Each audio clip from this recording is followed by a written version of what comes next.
Good evening everyone guys. Previous session में हमने नेवलास Honda book के प्रीवियस पार्ट को कंप्लीट किए हैं, जिसके अंतर्गत हमने इंसेक्ट की मॉर्फोलॉजी को पढ़ चुके हैं। इस सेशन में इंसेक्ट की डाइजेस्टिव सिस्टम के बारे में डिस्कस करेंगे। तो आइए स्टार्ट करते हैं इस सेशन को। पहले नंबर पे दिया है आपका alimentary canal. Discuss about alimentary canal, जिसे हम आहार नाल के नाम से जानते हैं। First point related to alimentary canal, it is simple hollow tube like structure which extend from the buccal cavity mouth parts to the anus. यानी कि एलिमेंट्री कैनल्स जो होता है एक simple hollow tube like structure होता है, जिसका विस्तार जो है बक्कल कैविटी से लेके इनर्स तक होता है। बक्कल कैविटी का मतलब होता है माउथ पार्ट से लेके गुदा द्वार तक होता है। Next point, it is divided into 3 regions. यानी जो एलिमेंट्री कैनाल्स होता है यह निम्नलिखित 3 रीजन्स तक डिवाइड रहता है। It is divided into 3 regions, यानी एलिमेंट्री कैनाल्स 3 क्षेत्रों में विभाजित रहता है। पहले नंबर पर आता है फोरगट, जिसे हम स्टोमोडियम के नाम से जानते हैं। दूसरे नंबर पे क्या आता है, तो दूसरे नंबर पे मिडगट आता है, जिसे हम स्टोमेटा के नाम से जानते हैं, या फिर इसी को वेंट्रिकुलस के नाम से जाना जाता है। एंड तीसरे नंबर पे क्या है, तो बस 2 ही प्रकार का होता है भाई। एक तो आपका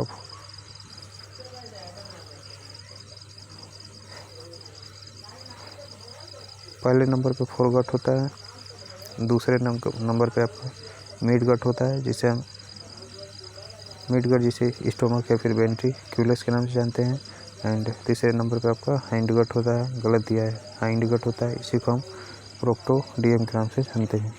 तो पहले नंबर पे जो दिया है क्या, तो पहले नंबर पे दिया है फोरगट। Discuss about foregut.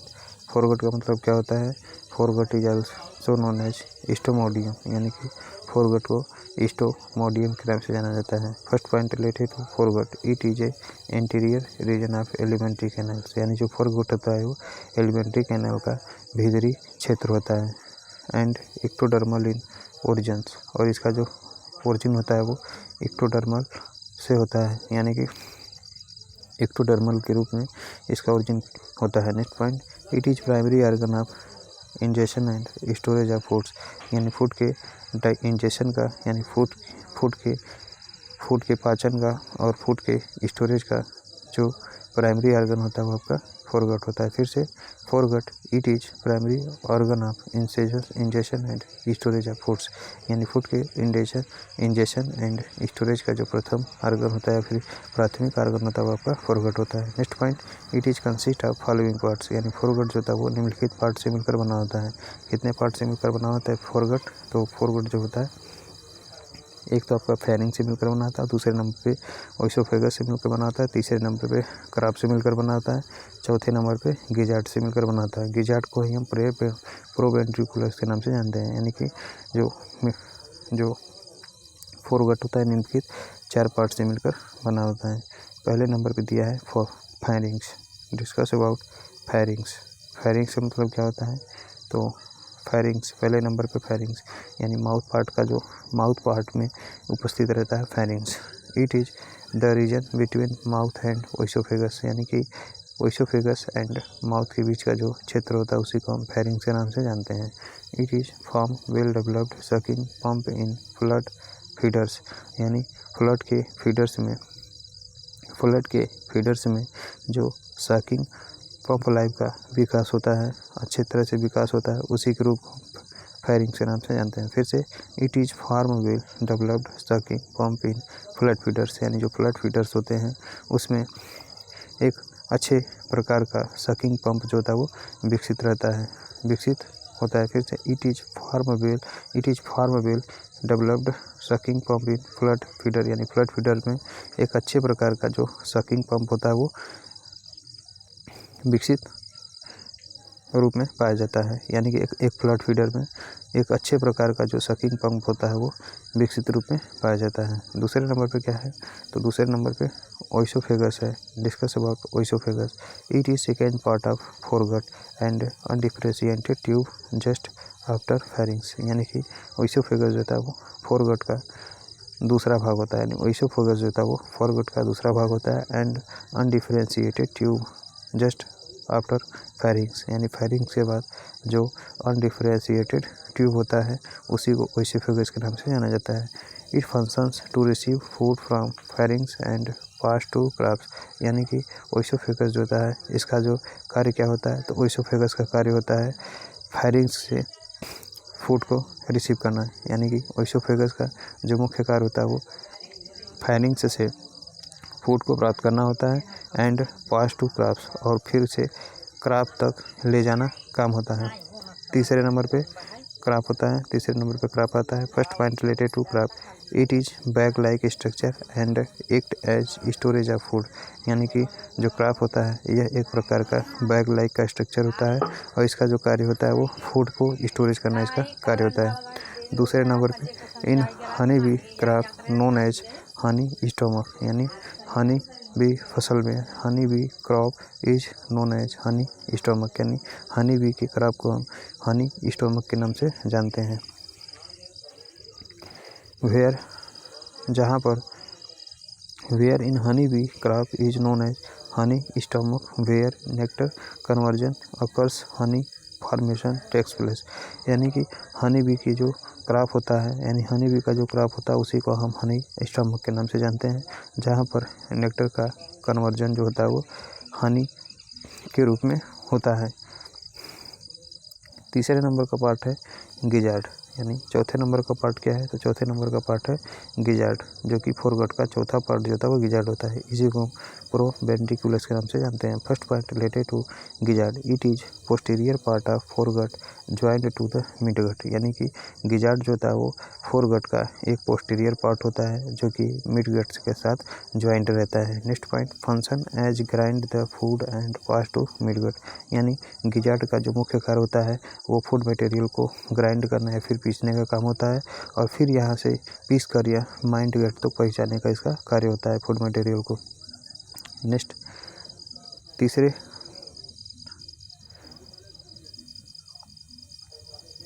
दूसरे नंबर का पार्ट कौन सा है, तो दूसरे नंबर का पार्ट है मिडगट, इसी को हम स्टोमक के नाम से जानते हैं, इसी को वेंट्रिकुलस के नाम से जाना जाता है।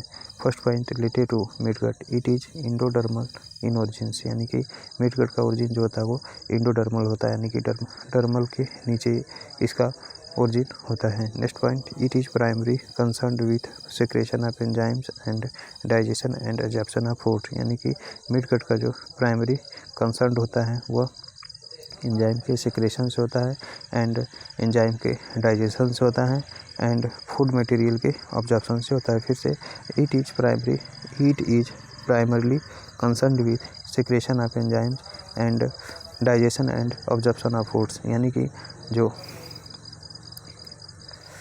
मिडगट का जो प्राइमरी कंसर्न होता है वह एंजाइम के सिक्रेशन से होता है और फूड के डाइजेशन और फूड के अवशोषण से इसका कंसर्न होता है। Next point, it extend from end of gizzards, और इसका विस्तार जो होता है वो it extend from end of gizzard, जिसे हम हेपेटिक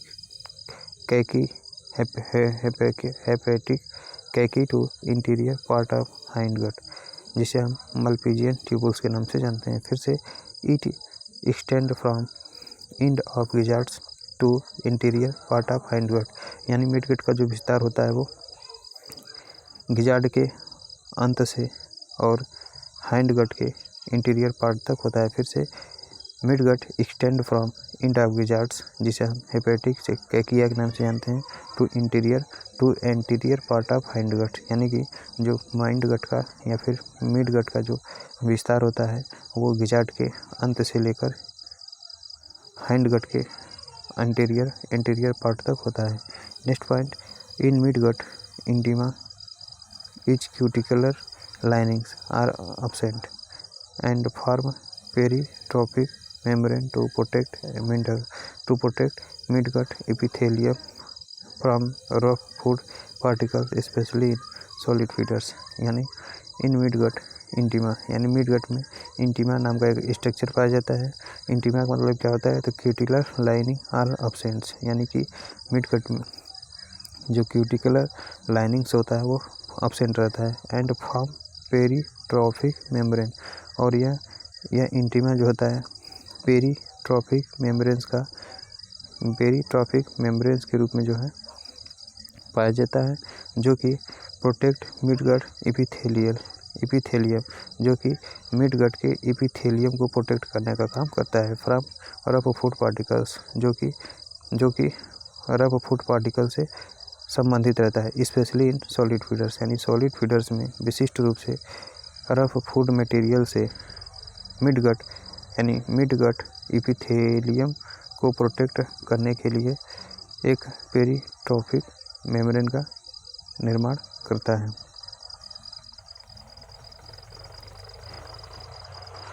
चौथे नंबर पे क्या दिया है, तो तीसरे नंबर का पार्ट है हाइंड गट, जिसे हम प्रोक्टोडियम के नाम से जानते हैं, यानी तीसरे नंबर का पार्ट है हाइंड गट, जिसे हम प्रोक्टोडियम के नाम से जानते हैं।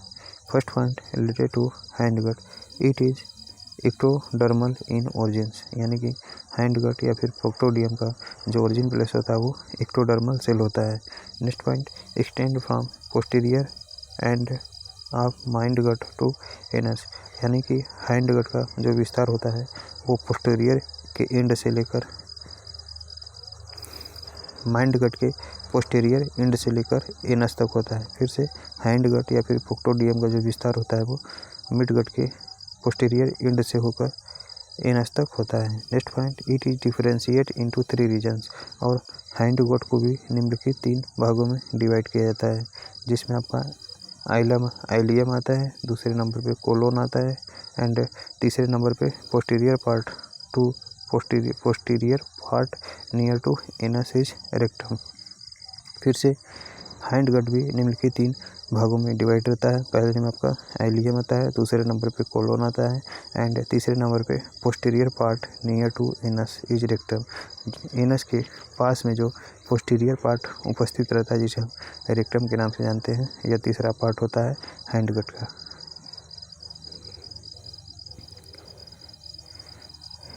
Next heading is peritrophic membrane, what do you mean peritrophic membrane.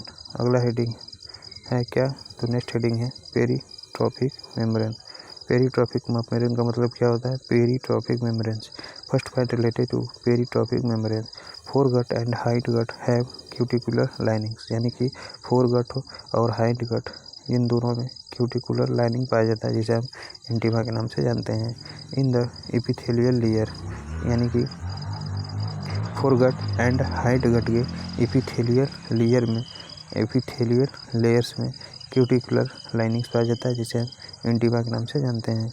While mid gut is being endodermal in origin do not have this cuticular lines, जबकि मिड गट जो यानी while mid gut is being endodermal, यानी कि जबकि mid gut जो होता है वो इसका ओरिजिन इंडोडर्मल सेल होता है, यानी कि जबकि मिड गट का ओरिजिन प्लेस इंडोडर्मल सेल होता है, जिसमें क्यूटिकुलर लाइंस जो है बिल्कुल भी नहीं पाई जाती है। And a thin membrane is formed to protect from abrasions of rough food particles, एक थिन मेम्ब्रेन का भी निर्माण करता है। फिर से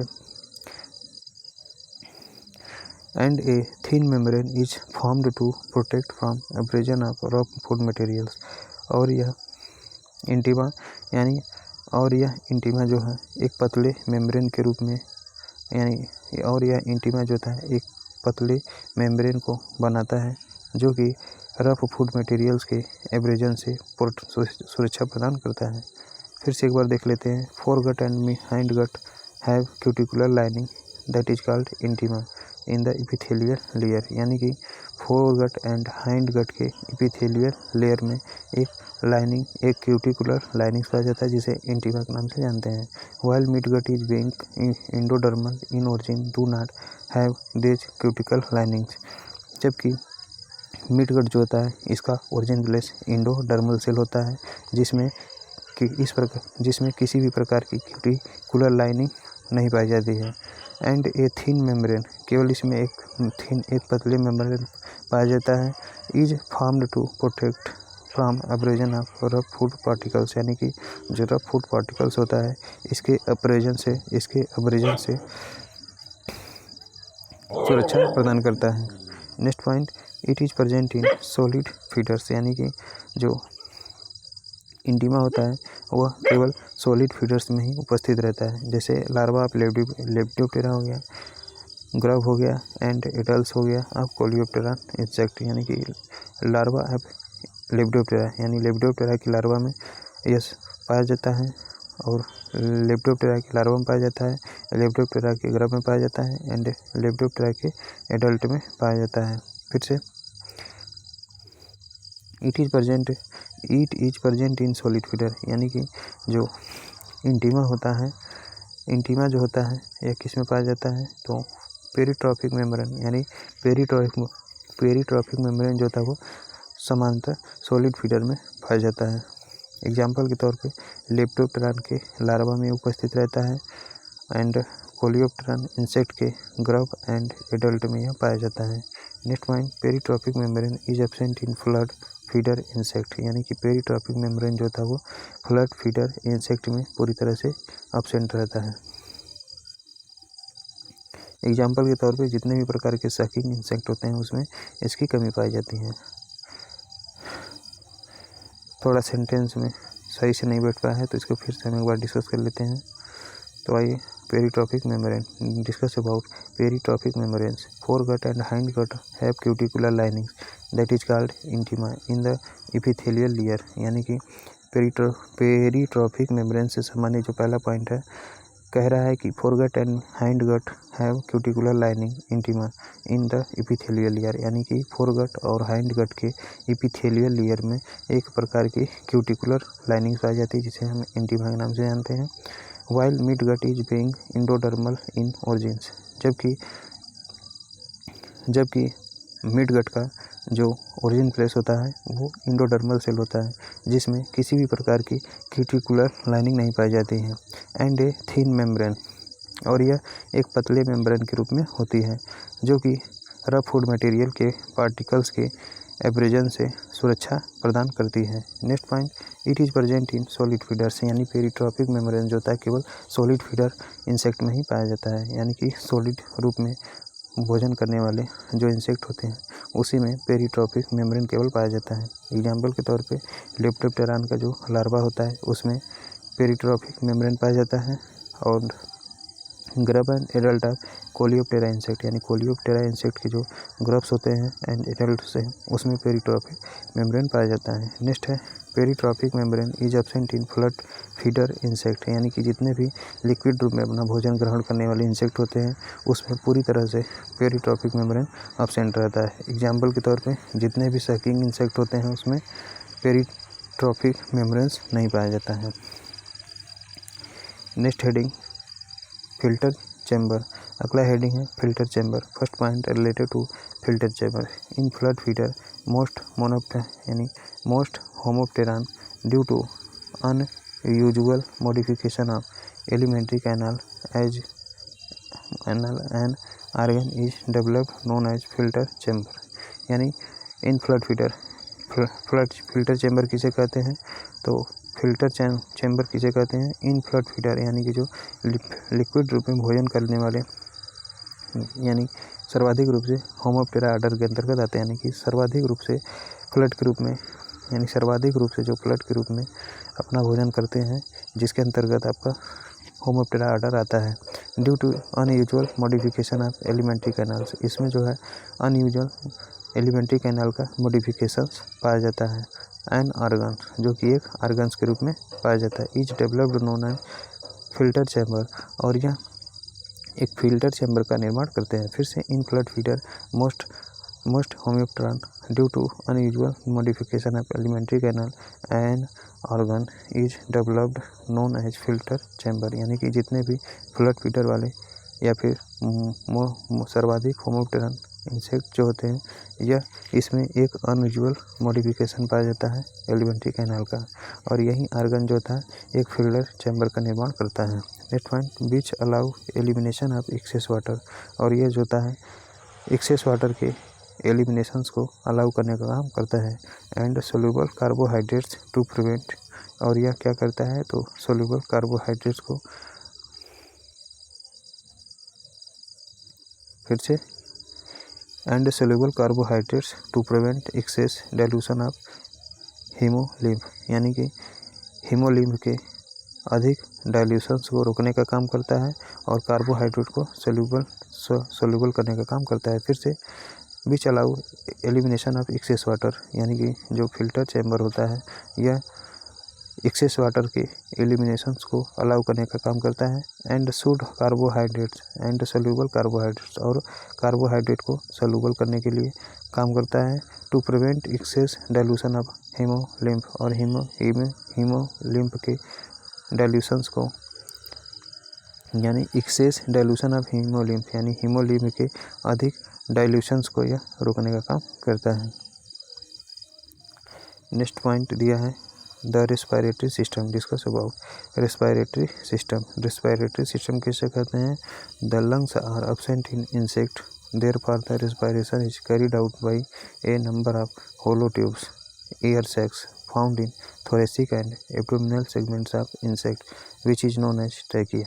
यानी कि इंसेक्ट में लंग्स जो था अनुपस्थित रहता है, जिसके कारण इनका रेस्पायरेशन जो होता है वो एक होलो ट्यूब्स के ए नंबर ऑफ होलो ट्यूब्स, जो कि एक होलो ट्यूब के संख्या के द्वारा इनका रेस्पायरेशन होता है, जिसे हम एयर सैक्स के नाम से जानते हैं। Found in thoracic and abdominal segment of insect, जो कि इंसेक्ट के थोरेसिक एंड एब्डोमिनल सेगमेंट पे पाया जाता है। इसी को हम ट्रैकिया के नाम से जानते हैं। एंड आर फ्लोटिंग इन हीमोसिल्स, और एंड आर फ्लोटिंग इन हीमोसिल्स, और यह कहाँ पर तैरते हैं तो यह हीमोसिल्स पर तैरते हैं। And the fine break and the fine branches of trachea are known as tracheoles, और इसके पतले जो ब्रांचेज होते हैं ट्रैकिया के रूप में उसे हम ट्रैक्यूल्स के नाम से जानते हैं। फिर से the lungs are absent in insect, therefore the respiration is carried out by a number of hollow tubes that is called air sacs found in thoracic and abdominal segments of insect। यानी कि जो insects में lungs जो होता है फेफड़ा पूरी तरह से एब्सेंट रहता है, इसलिए इनका रेस्पायरेशन जो होता है वो एक होलो ट्यूब्स लाइक स्ट्रक्चर के द्वारा होता है, जिसे हम एयर सैक्स के नाम से जानते हैं। और यह कहाँ पर उपस्थित रहता है? Thoracic and abdominal segment of insect, यानी इंसेक्ट के थोरेसिक एंड एब्डोमिनल सेगमेंट पर पाया जाता है, जिसे हम ट्रैकिया के नाम से जानते हैं। एंड आर फ्लोटिंग इन हीमोसिल्स, और ये ट्रैकिया जो होते हैं वो हीमोसिल्स में तैरते रहते हैं। And the fine branches of trachea, यानी ट्रैकिया के जो पतली शाखाएं होती हैं उन्हीं को हम ट्रैक्यूल्स के नाम से जानते हैं। Next point, the spiral thickening of trachea is known as taenidia, यानी the spiral thickening of trachea, यानी ट्रैकिया की स्पायरल थिकेनिंग को हम टेनिडिया के नाम से जानते हैं। It prevents trachea to collapse during respiration, यानी रेस्पायरेशन के दौरान जो ट्रैकिया का कोलैप्सी होता है उसको रोकने का काम करता है। But taenidia is absent in tracheoles, लेकिन जो ट्रैक्यूल्स होता है इसमें टेनिडिया पूरी तरह से एब्सेंट रहता है। फिर से द स्पायरल थिकेनिंग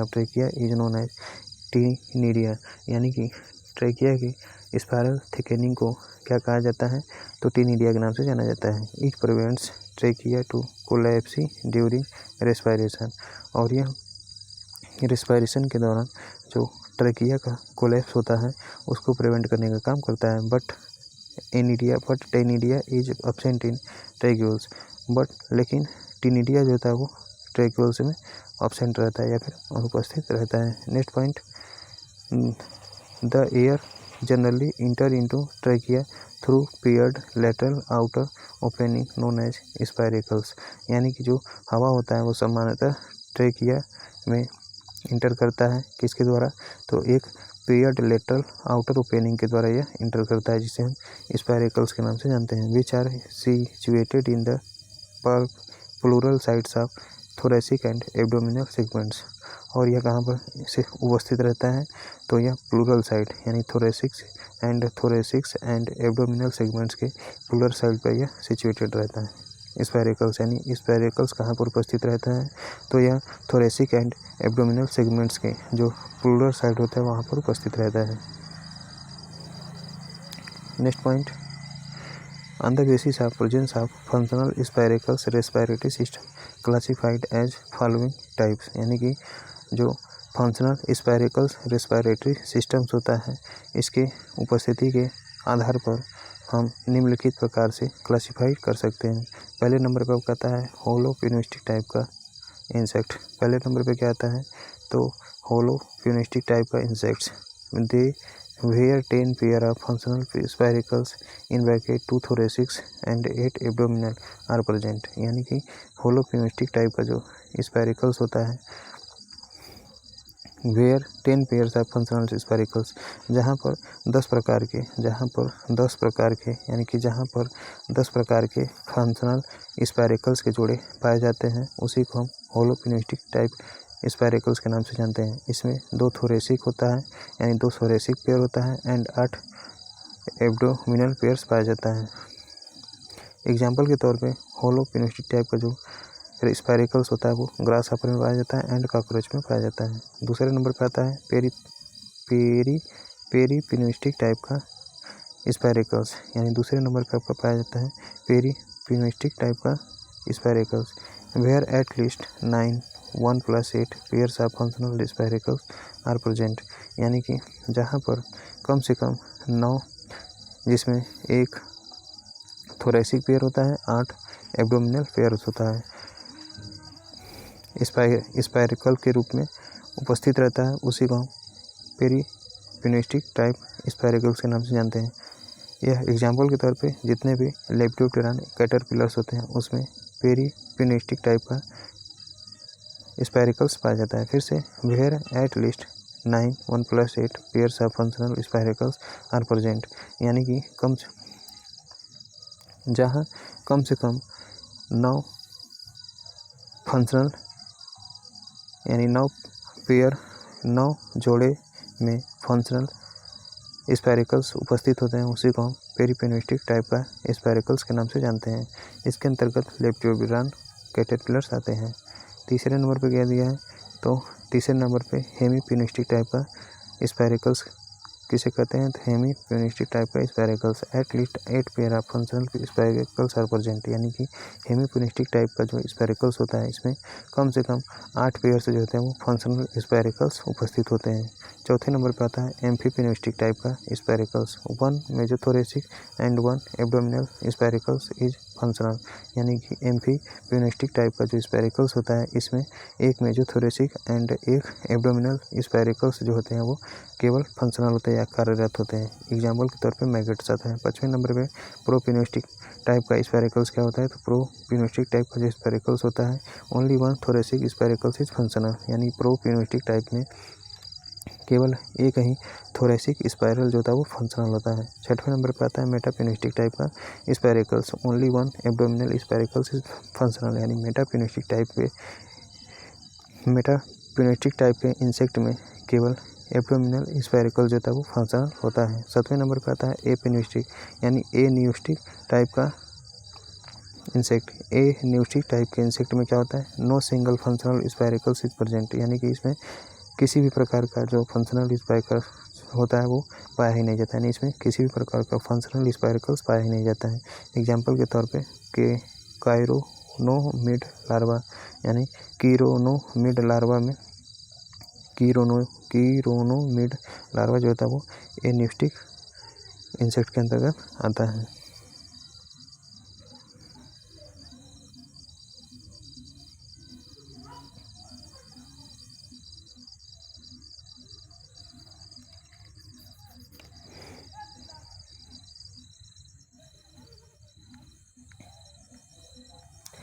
नेक्स्ट चैप्टर में हम डिस्कस करेंगे द सर्कुलरी सिस्टम, यानी कि सर्कुलेटरी सिस्टम ऑफ इंसेक्ट। अगले चैप्टर में हम अगले सेशन में हम द सर्कुलेटरी सिस्टम के बारे में डिस्कस करेंगे। तो इस सेशन का हम वहीं पे विराम देते हैं। Thank you very much guys.